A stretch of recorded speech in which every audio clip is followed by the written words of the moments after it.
In the meadow-like tranquility of Everwood Estates, my garden had always been a small sanctuary, a verdant escape where cerulean morning glories mingled with the earthy scent of fertile soil, where time seemed to slow in the gentle embrace of nature. Amidst this serenity stood my beloved collection of garden gnomes, each one a sentinel of whimsy and lore, their expressions frozen in eternal mirth and mystery. Their presence was a tapestry woven into the fabric of my life, a silent chorus that added color to the monochrome of routine. But tranquility in Everwood was a delicate thing, as easily disturbed as the reflection on a puddle by the slightest ripple of a stone. And that stone had a name. Karen. Karen, the self-appointed queen of the Homeowners Association, possessed an uncanny knack for finding fault with the world around her. Her sharp, hawk-like gaze, ever ready to pounce on perceived imperfections, landed inevitably upon my gnomes. They were, in her opinion, a disruption to the uniformity that she prided herself on maintaining. She saw them as a blemish on the manicured face of the community, not as the artful expressions of joy they were to me. Her initial actions were subtle yet calculated, like the first drops of a storm. A passive-aggressive note slipped under my door, the ink barely dry before it began to flake away like autumn leaves. It suggested, with the politeness of a cobra in silk, that the gnomes might be out of accordance with neighborhood aesthetics. I imagined her writing it, lips pursed as if she'd sucked on a lemon wedge. I took a deep breath and let it out slowly. The seasons teach patience. I had learned well. For every action, a measured response. I would not be driven to anger by her pettiness. Instead, I found myself wandering back to the garden, letting the sun-warmed grass cushion and ground me. My gnomes, each with their own story and personality, stared back at me. They seemed unfazed by Karen's disapproval, their jovial expressions unchanged. In that moment, a plan began to take root, as quietly and insistently as the first crocus in spring. I didn't need to fight Karen with anger or confrontation. My garden, my beloved gnomes, could speak for themselves. With each step in my garden, I thought of ways they could do just that. Thoughts branched and intertwined, forming a sturdy trunk of resolve. It was time to let the world see what Karen couldn't. "You are more than decorations," I whispered to them once, in a rare moment of spoken thought, a commitment both simple and profound. The local art council was, surprisingly, quite receptive to my idea. After all, art was a language that transcended the mundane, and my gnomes had volumes to say.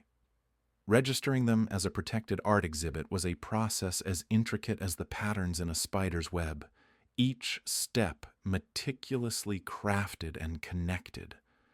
It was a quiet rebellion, one of art and paperwork rather than noise and fury. As I filled out the forms, I imagined Karen's reaction. I could almost see her eyes narrowing to slits, her mouth forming a perfect O of outrage. I liked to think that, in her heart of hearts, she understood the irony, that in trying to erase what she saw as disorder, she had unwittingly framed it in permanence. The air seemed clearer after that, a weight lifted not by force but by the gentle insistence of creativity over conformity. My garden gnomes stood as they always had, guardians of a peace that was now official, their silent laughter echoing through the leaves. Karen might have her opinions, but I had my garden. And in Everwood Estates, the gnomes would stand, unyielding in their joyful defiance. The air was thick with anticipation. The sun climbed higher, casting long shadows of my garden gnomes, each figure frozen in their whimsical dance. They stood defiantly, a testament to individuality in a uniform world. Karen's disdainful words still echoed in my mind. But now they were drowned out by the quiet satisfaction of having outmaneuvered her, if only for the moment. The first sign of trouble came in the form of a neatly typed letter slipped under my door. It bore the ominous insignia of the HOA and the unmistakable scent of Karen's overpriced perfume. The letter was an absurd litany of newly minted regulations, an obvious attempt to choke the life out of my little rebellion. No lawn ornament shall exceed 12 inches in height. No more than 2 ornaments per 10 square feet. All ornaments must conform to the community's aesthetic standards. I chuckled softly, the sound echoing in my empty hallway, a desperate attempt to maintain control. Karen's influence had twisted the HOA rules into a parody of themselves. Her obsession with conformity was now a grotesque caricature, and my gnomes stood as unyielding witnesses. Days passed, and the absurdity continued. A citation appeared in my mailbox, citing a violation of the newly established regulations accompanied by a fine. It was laughable, really, the lengths to which Karen would go. Her misguided crusade had become a source of quiet amusement, a thrilling game of chess played in the manicured lawns of suburbia. But it wasn't just paper and ink that Karen wielded. Gossip spread through the neighborhood like wildfire, whispers carrying tales of rebellion and defiance, and, undoubtedly, Karen's own dramatized version of events. Neighbors cast curious glances at my garden, some with admiration, others with thinly veiled disdain. I could feel the weight of judgment, but it settled lightly on my shoulders, a mere feather compared to the boulder of principle I carried. Karen, it seemed, had underestimated me. She had presumed me to be a passive player, content to bow to her whims. But there was power in subtlety, in quiet and deliberate acts of defiance. My gnomes were more than ceramic figures. They were a statement, an assertion of my right to color outside the lines. One evening, as twilight painted the sky in hues of purple and gold, I strolled through the garden. The air was cool, a gentle breeze rustling the leaves and carrying with it the scent of impending change. And there, standing at the edge of my property, was Karen. Her silhouette was stark against the fading light, rigid and unyielding. Our eyes met across the distance, a silent exchange of challenges. Karen's face was a mask of barely contained fury, her lips a thin line etched in disapproval. And yet, as much as she loomed like a monolith of control, I felt an unexpected surge of pity for her. Her world was one of rigid certainties, a monochrome existence where everything had its place, and my gnomes had shattered that illusion. In that moment, I understood her fear. The garden, my gnomes, were not just an affront to her authority. They were a reminder of everything she could not control, of the chaos that lurked beneath the veneer of order. And despite her attempts to clamp down, to extinguish the spark of individuality, it flickered defiantly, a stubborn flame refusing to be snuffed out. I turned away, leaving Karen to her vigil at the threshold of my garden. The gnomes, silent sentinels, stood watch, their presence a silent promise that the battle was far from over. The night deepened, stars pricking the sky, each one a beacon of quiet resistance. And in the depths of that night I found a new resolve, a quiet promise to myself, to stand firm, to let the gnomes dance, unyielding and free. With a mind as quiet as the early morning mist, I began to document everything. Every snide comment, every rule Karen twisted to fit her personal vendetta against my whimsical garden. Her disdain was almost palpable, a bitter wind that swept through the neighborhood, unsettling the simple joy my gnomes brought. I could feel the weight of her gaze every time she strutted by, her eyes narrowing into slits as sharp as daggers. But I was prepared. My gnomes, a merry band of misfits, stood resilient in their steadfast poses. Each one had been carefully chosen, curated like a collection of strange and wonderful artifacts from a forgotten world. The gnome with the fishing rod, eternally casting into an imagined brook. The one with the bright red cap, forever frozen mid-chuckle, as if privy to a joke the rest of us could never understand. They were more than mere decorations. They were part of the soul of my garden, each telling its own silent story. I spent many an evening by the window, a journal in hand, chronicling Karen's relentless crusade. Her voice, shrill and precise, carried easily over the fence when she held court with her minions, each session a litany of complaints. Little did she know, these meetings were her undoing. I noted her exact words, the venomous enthusiasm. It was like preparing for a chess match, each move considered, each counter planned. In a world where everything can be art, why not my gnomes? They were sculptures after all, crafted with care and imagination. I reached out to the local art committee and spun a tale of cultural significance and artistic whimsy. The committee, intrigued by the unconventional nature of my proposal, scheduled a visit. I didn't need to embellish. Their charms spoke for themselves. The committee members, artistic souls with eyes keenly attuned to the unusual, saw the light-hearted brilliance in the gnomes, now designated as a protected art exhibit. The irony was almost delicious. Karen, with her rigid definitions of beauty and order, had inadvertently become my muse. Her scorn had elevated my humble collection into something greater. Her attempts to shame had cast a spotlight, granting my garden a status she could never have predicted. The day of the art committee's visit dawned with a sky as clear as my intentions. As they strolled through my garden, murmuring approval and snapping photos, Karen watched from her porch, her face a mask of disbelief. A single line escaped her lips, carried on the breeze, like a reluctant confession. I didn't see this coming. Those words were sweeter than any victory I could have imagined, a testament to the quiet power of resilience, of seeing beyond the narrow confines of others' expectations. Karen's world, so neatly ordered and controlled, had been disrupted by the very thing she despised. It was poetic, an art form in itself.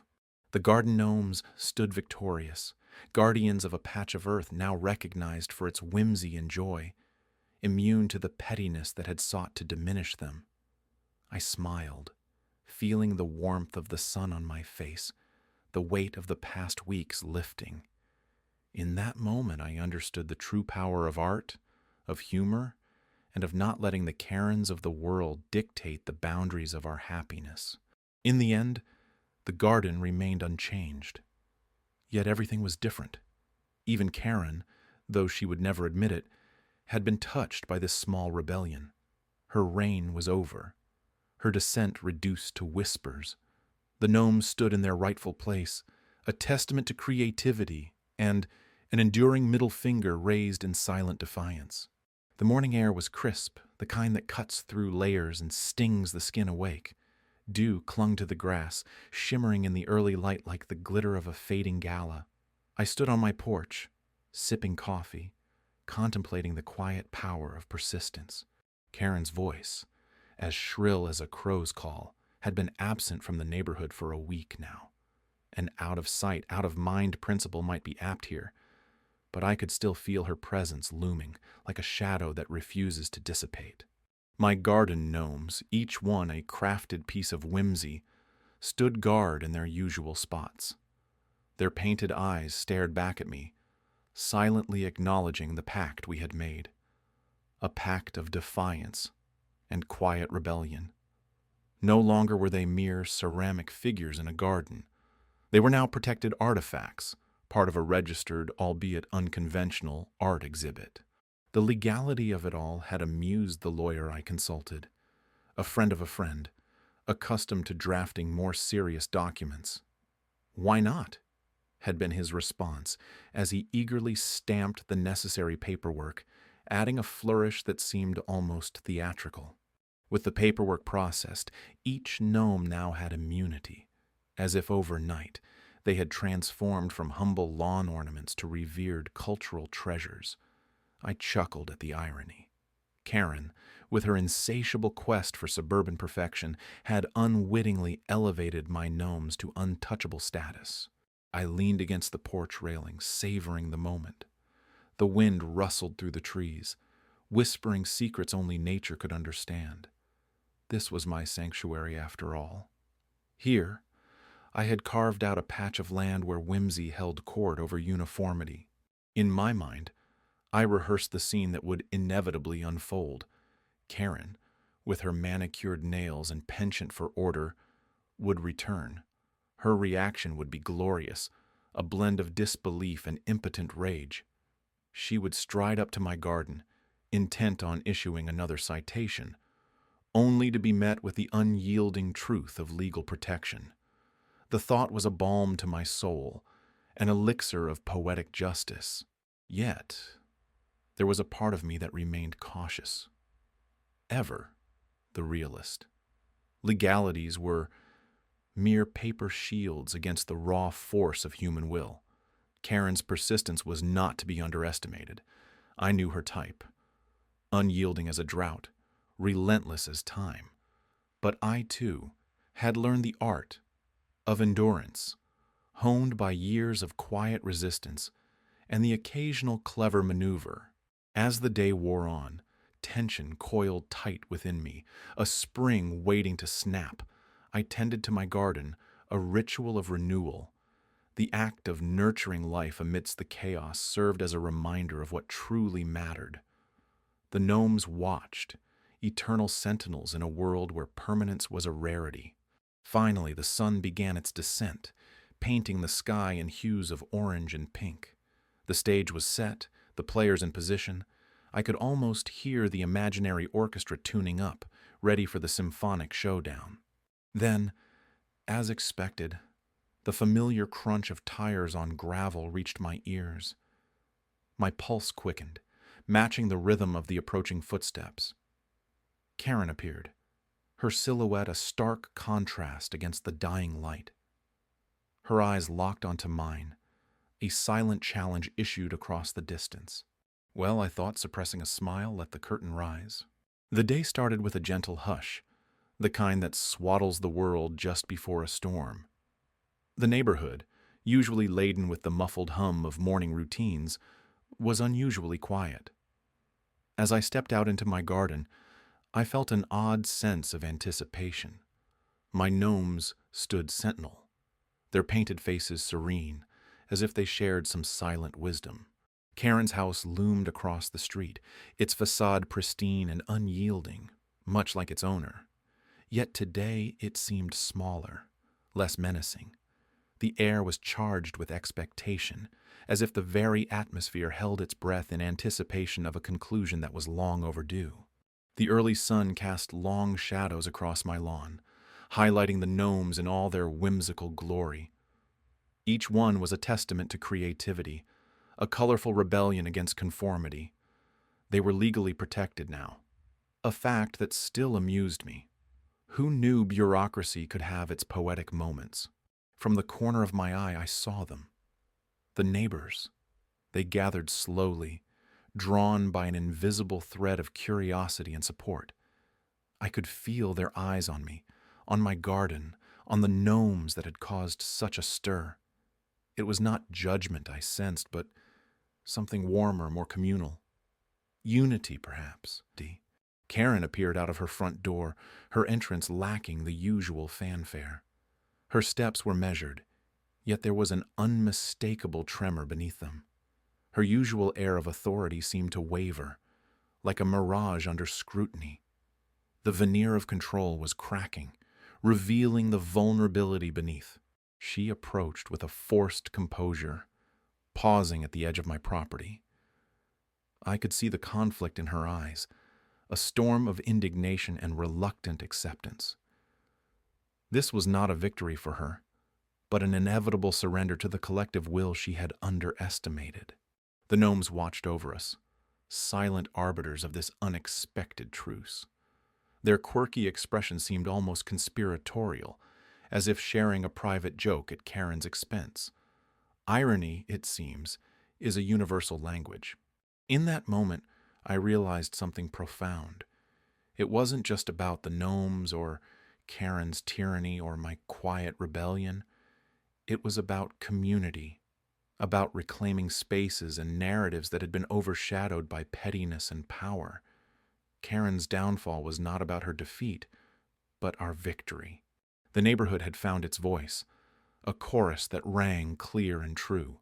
It was a melody of acceptance, of individuality cherished over uniformity, and in that harmony, Karen's discordant note was finally drowned out. As the neighbors lingered, chatting in low voices, a breeze swept through the garden.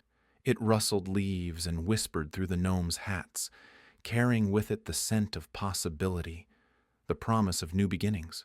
Ah.